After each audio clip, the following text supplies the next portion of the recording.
Everyone, welcome to एफके ज्ञान YouTuber. इस video के अंदर हम देखने वाले हैं सीएसएस पोजीशन प्रॉपर्टी के बारे में। जैसे कि यहाँ पर आपको देखने को मिल रहा है फिक्स एंड स्टिकी कि किस तरीके से ये सीएसएस की जो पोजीशन प्रॉपर्टी है किस तरीके से काम करती है। तो इस वीडियो के अंदर मैं आपको प्रैक्टिकली इम्प्लीमेंट करके दिखाऊंगा कि किस तरीके से हम पोजीशन प्रॉपर्टी यानी कि सीएसएस की पोजीशन प्रॉपर्टी को यूज करते हैं फिक्स एंड स्टिकी। तो आइए देखते हैं कि किस तरीके से हम इसका यूज करते हैं। तो इससे पिछली वाली वीडियो के अंदर जो मैंने ये वाली मतलब इससे पिछली वीडियो के अंदर मैंने पोजीशन प्रॉपर्टी के बारे में बताया था। तो मैंने इसी को यहाँ पर मैं कोड को यूज करूंगा। तो यहाँ पर इस कोड को देख सकते हो कि पोजीशन प्रॉपर्टी का मैंने पहले से ही यहाँ पर कुछ कोड ले रखा है। तो इस पर ही मैं आपको फिक्स एंड स्टिकी का यूज करके दिखाऊंगा कि किस तरीके से हम इसका यूज करते हैं। तो सबसे पहले यहाँ पर मैंने इसका यूज किया और हम दूसरे कॉलम को थोड़ा सा मैं यहाँ पर आपको फिक्स के बारे में बता देता हूँ। तो मैं यहाँ पर टॉप से इसे थोड़ा सा नीचे मतलब नीचे ला देता हूँ और इसे मैं लेफ्ट से थोड़ा सा और खिसका देता हूँ। जैसे कि मैं 100 पिक्सल का इसे ले लूंगा। इस तरीके से मैंने यहाँ पर लिया। जैसे ही मैं रिफ्रेश करूंगा तो यहाँ पर आप देखोगे कि कोई भी यहाँ पर आपको चेंजेस देखने को नहीं मिल रहे हैं। बट मैं उससे पहले यहाँ पर पोजिशन को और यहाँ पर मैं एब्सोल्यूट लगाऊंगा। तो सॉरी, यहाँ पर मैं एब्सोल्यूट यहाँ पर मैंने लिया। जैसे सेव किया मैंने, जैसे ही मैं रिफ्रेश करूंगा तो यहाँ पर आप देखोगे कि जो हमारा 2 वाला बॉक्स है वो यहाँ पर एब्सोल्यूट यानी कि टॉप से भी नीचे आ गया है। और इसी तरीके से यहाँ पर ये लेफ्ट से भी 100 पिक्सल लेफ्ट से आ गया है। तो इस तरीके से यहाँ पर आप देख सकते हो। अब मैं यहाँ पर आपको दिखाऊंगी किस तरीके से यहाँ पर हम यूज कर सकते हैं। अब अगर मैं यहाँ पर यूज करूँ पोजिशन को, जैसे कि यहाँ पर मैं पोजिशन जैसे कि यहाँ पर पोजीशन और एक बार मैं यहाँ पर पोजीशन ले लूंगा पोजीशन और यहाँ पर मैं ले लूंगा फिक्स्ड। जैसे मैंने यहाँ पर फिक्स्ड का यूज किया और जैसे मैं रिफ्रेश करूंगा तो हमारा जो 2 वाला बॉक्स है वो यहाँ पर फिक्स हो गया है। बट उससे पहले मैं यहाँ पर आपको दिखाऊं कि किस तरीके से हम इसे यूज करेंगे। तो सबसे पहले यहाँ पर मैं एक डिव और बना लूंगा।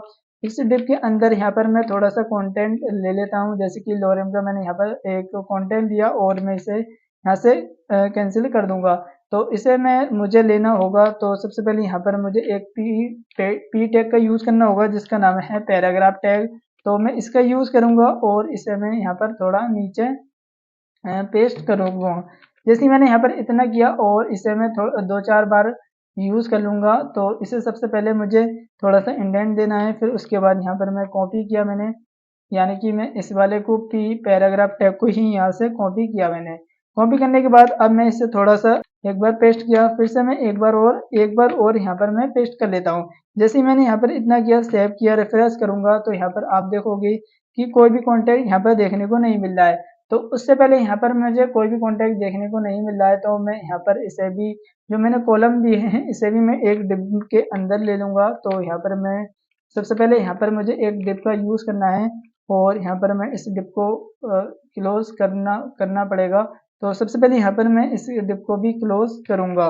तो सबसे पहले यहाँ पर मैंने इस डिव को भी यहाँ पर डिव और यहाँ पर मैंने इसे क्लोज किया। जैसे मैंने यहाँ पर इतना किया और यहाँ पर मैंने इसे क्लोज किया। क्लोज करने के बाद अब जैसे मैं यहाँ पर सेव किया मैंने, सेव करने के बाद यहाँ पर जैसे मैं रिफ्रेश करूंगा तो यहाँ पर आप देखोगे कि किस तरीके से जो हमारा कंटेंट है वो यहाँ पर आपको देखने को मिल रहा है। मैं जैसे स्क्रॉल कर रहा हूँ तो ये आपको देखोगे कि जो हमारा 2 वाला बॉक्स है वो यहाँ पर फिक्स हो गया है, यानी कि उसने अपनी जगह ले ली है पूरी बॉडी के अंदर, यानी कि ये इस जगह पर फिक्स हो गया। बाकी दो कंटेंट यानी कि 2 बॉक्स है वो आपको स्क्रॉल देखने को मिल रहे हैं। तो इस तरीके से यहाँ पर आप कर सकते हो। बट यहाँ पर मैं आपको एक और यहाँ पर आपको एम्पटी एक डिव और बनानी पड़ेगी। जैसे कि यहाँ पर मैं डिव का यूज करूंगा और उस डिव के अंदर यहाँ पर आपको स्टाइल लिख देना है। जैसे कि यहाँ पर मैंने स्टाइल लिखा और इसके अंदर में क्लियर, जैसे कि यहाँ पर मैं क्लियर और यहाँ पर आपको बोथ ले लेना है। क्लियर बोथ का मतलब यहाँ पर आपको मैं अभी समझाने वाला हूँ कि किस तरीके से क्लियर बोथ काम करता है। क्लियर बोथ का मतलब होता है जैसे कि ये दोनों कंटेंट है, यानी कि जो कोई भी कंटेंट है जैसे कि लेफ्ट और राइट की जगह को ये छोड़कर ये नीचे आ जाता है, यानी कि आप समझ सकते हो कि ये लेफ्ट की जगह यानी कि लेफ्ट और राइट की जगह को छोड़कर ये कॉन्टेक्ट के नीचे आ जाता है।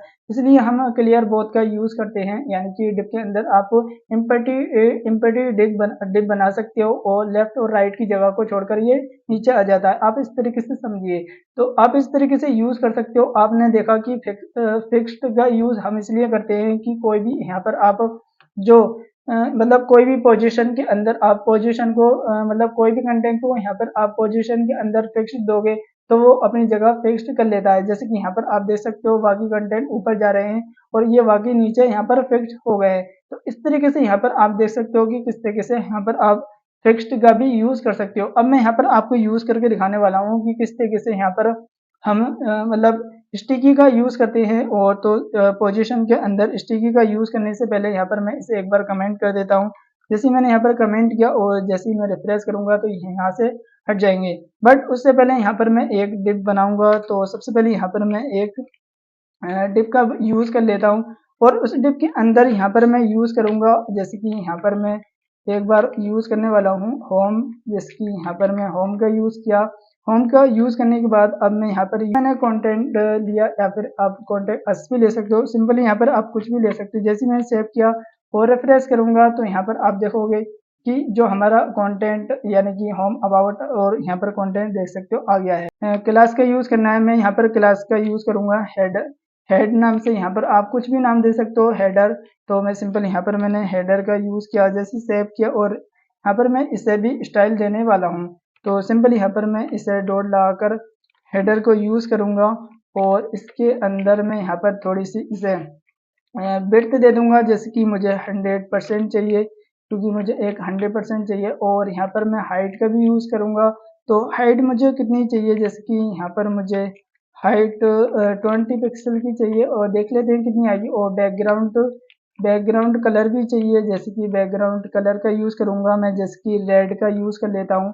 और जैसे मैं इतना सेव किया, सेव करने के बाद जैसे ही मैं रिफ्रेश करूंगा तो यहाँ पर आप देखोगे कि किस तरीके से यहाँ पर आपको आउटपुट देखने को मिल रहा है। बट उसके बाद यहाँ पर मैं फ़ॉन्ट साइज को भी बढ़ा लेता हूँ एक बार। तो फ़ॉन्ट साइज में यहाँ पर जैसे कि 30 पिक्सल का कर लेता हूँ।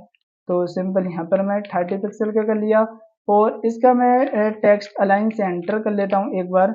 तो मैंने यहाँ पर इतना किया। तो मैं यहाँ पर आपको दिखाता हूँ कि किस तरीके से यहाँ पर हम यूज़ करते हैं। और यहाँ पर मैं हाइट को थोड़ा सा और बढ़ा लूँगा।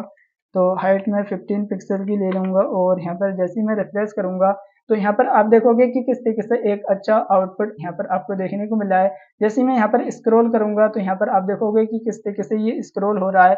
बट जैसे ही मैं यहाँ पर इसे फिक्स दूंगा तो ये यहाँ पर फिक्स्ड हो जाएगा। पोजीशन को अंदर आने के बाद यहाँ पर आप फिक्स्ड का यूज करोगे।